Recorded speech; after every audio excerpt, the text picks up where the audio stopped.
વસ્ત્રાલમાં આવેલા sports complex માટે tender જાહેર 45,000 ચોરસ મીટર આ સ્પોર્ટ્સ કોમ્પ્લેક્સ બનાવવામાં આવ્યું.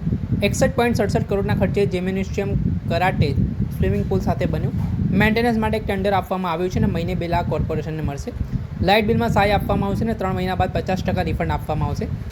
દર વર્ષ માટે આ ટેન્ડર આપવામાં આવ્યું છે. આ મામલે રિક્રિએશન કમિટીના ચેરમેન જયેશ ત્રિવેદીની પ્રતિક્રિયા સામે આવી છે. તેઓ શું કહી રહ્યા છે તે સાંભળો.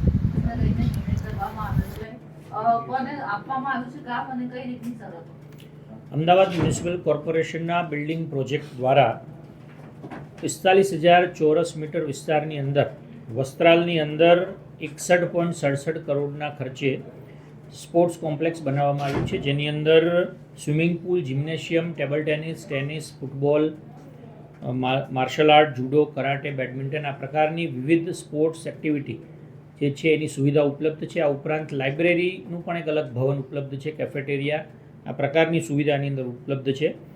આને ઓપરેશન મેન્ટેનન્સ એટલે ચલાવવા માટેનું ટેન્ડર બહાર પાડવામાં આવ્યું હતું, જેના બીજા પ્રયત્નમાં એક સિંગલ પાર્ટી જે છે એ આવી છે, જેને આજની રિક્રિએશન કમિટીની અંદર આ કામ આપવામાં આવ્યું છે. મહિને 2 લાખ રૂપિયા એ એજન્સી જે છે એ કોર્પોરેશનને ચૂકવશે. 10 વર્ષ માટેનું આ ટેન્ડર છે, એટલે 10 વર્ષ માટે આપવામાં આવ્યું છે. આની અંદર લાઇબ્રેરી પણ છે, સેન્ટ્રલ એસી છે, કેફેટેરિયાની પણ સુવિધા છે અને જેની મંથલી ફીસ છે એ પણ ટેન્ડરની અંદર નક્કી કરવામાં આવી છે, જેની અંદર બિગિનર્સ જે શીખાઉ જે છે, શરૂઆત કરે છે ખેલાડીઓ, એના માટેના ઇન્ટરમીડિયેટ, સેમી એડવાન્સ, એડવાન્સ અને હાઈ પરફોર્મન્સ આ પ્રકારની અલગ અલગ કેટેગરી કરીને એમના ફીના સ્ટ્રક્ચર, ધારાધોરણ જે છે એ નક્કી કરવામાં આવ્યા છે. એ કામ આજે રિક્રિએશન કમિટીની અંદર એ પીપીપી એજન્સીને ચલાવવા માટે આપવામાં આવ્યું છે. કોર્પોરેશન દ્વારા લાઇટ બિલની અંદર એને સહાય કરવાનો નિર્ણય કરવામાં આવ્યો છે. પીપીપી એજન્સીએ દર મહિને જે છે લાઇટ બિલ ભરવાનું રહેશે પૂરેપૂરું. દર 3 મહિને એ લાઇટ બિલની કોપી એ રજૂ કરશે, ત્યારે એનું જે 50% રકમ છે એ કોર્પોરેશન એ પીપીપી એજન્સીને રીએમ્બર્સમેન્ટ તરીકે આપશે. લાઇટ બિલ આપવા પાછળનું કારણ શું? કારણ કે અત્યાર સુધી આ પ્રકારનું કોઈ એજન્સીને રાહત આપવામાં આવી નથી. અમદાવાદ મ્યુનિસિપલ કોર્પોરેશન દ્વારા વસ્ત્રાલ સ્પોર્ટ્સ કોમ્પ્લેક્સ એક બહુ મહત્વાકાંક્ષી પ્રોજેક્ટ છે, એટલે એને O&M માટે ઘણી બધી એજન્સીઓને બોલાવવામાં આવી, એની સાથે ચર્ચા કરવામાં આવી. પહેલી વખત ટેન્ડર પણ બહાર પાડવામાં આવ્યું અને પહેલું ટેન્ડર જે છે નીલ આવ્યું. એ પછી બીજું જે પ્રયત્ન કર્યો એની અંદર આ જે ક્લોઝ છે એનો ઉમેરો કરવામાં આવ્યો, કારણ કે આપણે વર્લ્ડ ક્લાસ ફેસિલિટી પણ આપીએ છીએ અને એની સાથે સાથે નગરજનોને પરવડે એ પ્રકારની ફીની અંદર એમને ત્યાં સુવિધા મળી રહે એ પણ આપણું આયોજન છે. એટલે ઓછી એ કિંમતની અંદર નાગરિકોને સુવિધા મળી રહે એના માટે કોર્પોરેશને 50% લાઇટ બિલ જે છે એ રીએમ્બર્સ કરવાનો નિર્ણય લીધો છે. 10 વર્ષ માટે કેટલી એવી જગ્યાઓ, કેટલી એવી સેવાઓ આપવા માટેનો નિર્ણય કમિટીએ કર્યો છે? કઈ બાબતો? આજની અમદાવાદ મ્યુનિસિપલ કોર્પોરેશનની રિક્રિએશન, હેરિટેજ, કલ્ચરલ કમિટીમાં 4 તાકીદના કામો મંજૂર કરવામાં આવ્યા છે. એમાં પહેલા નંબરનું જે કામ છે એમાં prudent corporate advisory services limited PPP agency જે છે એમને ગાર્ડન ડેવલપ કરી અને એને 5 વર્ષ માટે સ્વખર્ચે ડેવલપ કરી અને પોતાના જ ખર્ચે એને O&M કરવા માટેનો એક ઠરાવ કરવામાં આવ્યો છે. TP 212 આંબલી FP 136 આ જે ગાર્ડનનો પ્લોટ છે, આની અંદર આ એજન્સી પોતાના સ્વખર્ચે ગાર્ડન બનાવશે અને 5 વર્ષ સુધી એનું ઓપરેશન મેન્ટેનન્સ પોતાના ખર્ચે કરશે. આ એક તાકીદનું કામ મંજૂર કરવામાં આવ્યું છે. બીજું તાકીદનું કામ નંબર 2 અને 4 એ એવા છે કે જેની અંદર ફ્રેશ બ્લૂમ નર્સરી LLP એટલે કે ભારત સરકારની જે સ્ટાર્ટઅપ ઇન્ડિયા મિશન છે એ હેઠળ એને પ્રોત્સાહન કરવા માટે આ એક હાઈટેક સ્માર્ટ નર્સરી પ્રોજેક્ટ અંતર્ગત પીપીપી એજન્સીને નર્સરી ડેવલપ કરવા માટેનું કામ 10 વર્ષ માટે આપવામાં આવ્યું છે. એમાં ફ્રેશ બ્લૂમ નર્સરી LLPને Thaltej TP scheme number 37 FP 206 એની અંદરનો પ્લોટ આપવામાં આવ્યો છે, જ્યારે નેબરી ધ બોન્સાઈ ગેલેરી આ જે એજન્સી છે એને ટીપી સ્કીમ 39 થલતેજ FP 53 એનો પ્લોટ જે છે 10 વર્ષ માટે આપ્યો છે. આની વિશેષતા એવી છે કે આ લોકો અહીંયા નર્સરી ડેવલપ કરશે અને દર વર્ષે આપણે જે mission million tree, 4 million tree, 5 million tree કરીએ છીએ તો એમાં એ લોકો આપણને 25% જે વૃક્ષો જે છે, સેપલિંગ્સ જે છે, એ કોર્પોરેશનને ફ્રી ઓફ કોસ્ટ આપશે. આનાથી જે ફાયદો થશે એવો છે કે માળખાગત ખર્ચ, ઓપરેશન, મેન્ટેનન્સની જે જવાબદારી છે એ કોર્પોરેશન પર ન રહેતા પીપીપી પાર્ટનર પર રહેશે. જરૂરી સ્ટાફ અને પગાર ભથ્થા વગેરે છે એ પણ પીપીપી પાર્ટનર પર રહેશે. રોપાના સર્વાઈવલ અંગેનું જે રિસ્ક ફેક્ટર છે એ પણ પીપીપી પાર્ટનરનું રહેશે.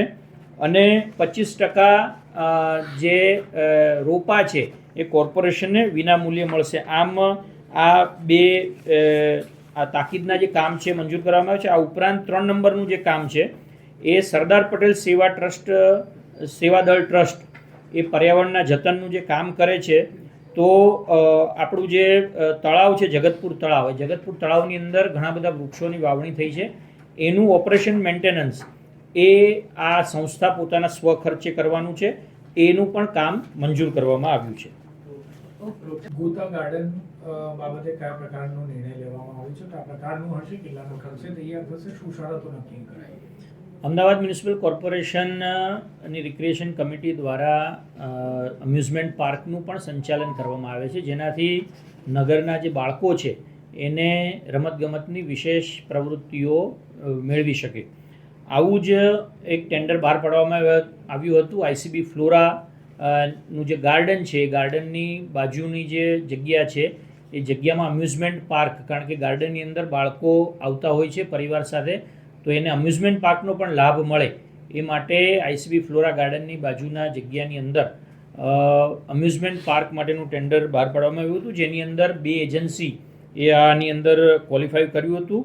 અને એમાં સુપરસ્ટાર અમ્યુઝમેન્ટને H1 રહેતા એમને આ ટેન્ડર આપવામાં આવ્યું છે. એમાં એન્યુઅલ બેઝ રેન્ટલ એટલે પર સ્ક્વેર મીટર આપણું જે ભાડું છે એ પણ કોર્પોરેશન વસૂલ કરવાનું છે. એ 300 ચોરસ મીટર, 300 રૂપિયા પર સ્ક્વેર મીટર આપણે આ ભાડું વસૂલ કરીશું. કુલ જે એરિયા છે આ જગ્યાનો 5391, 5391 ચોરસ મીટરની આ જગ્યા છે.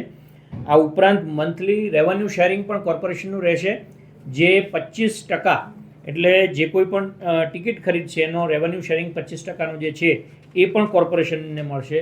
આની અંદર જેટલું પણ કેપેક્સ છે, કેપિટલ ઇન્વેસ્ટમેન્ટ, એ પીપીપી એજન્સી પોતે કરવાની છે.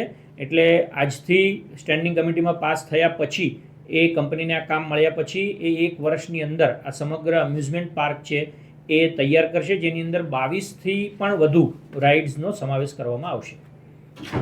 ગોતા ગાર્ડનમાં જે એમ્યુઝમેન્ટ પાર્કની વાત છે, ટોટલ કેટલો ખર્ચ, કેટલી ઇન્કમ કોર્પોરેશનને થશે અને કેવી રીતની આવકનું શેરિંગનું નક્કી કરાવ્યું? આઈસીબી ફ્લોરા પાસે જે અમ્યુઝમેન્ટ પાર્ક આજે રિક્રિએશન કમિટીમાં આપવામાં આવ્યો છે, એમાં કુલ જે એરિયા છે 5391 ચોરસ મીટરનો વિસ્તાર જે છે, જેની અંદર અમ્યુઝમેન્ટ પાર્ક બનશે.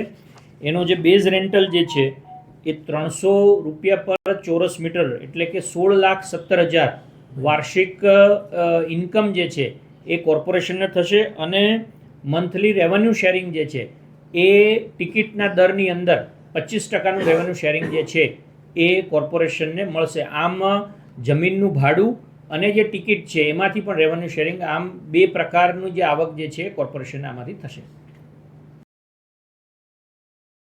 આપણે સાંભળ્યા હતા રિક્રિએશન કમિટીના ચેરમેન જયેશ ત્રિવેદી.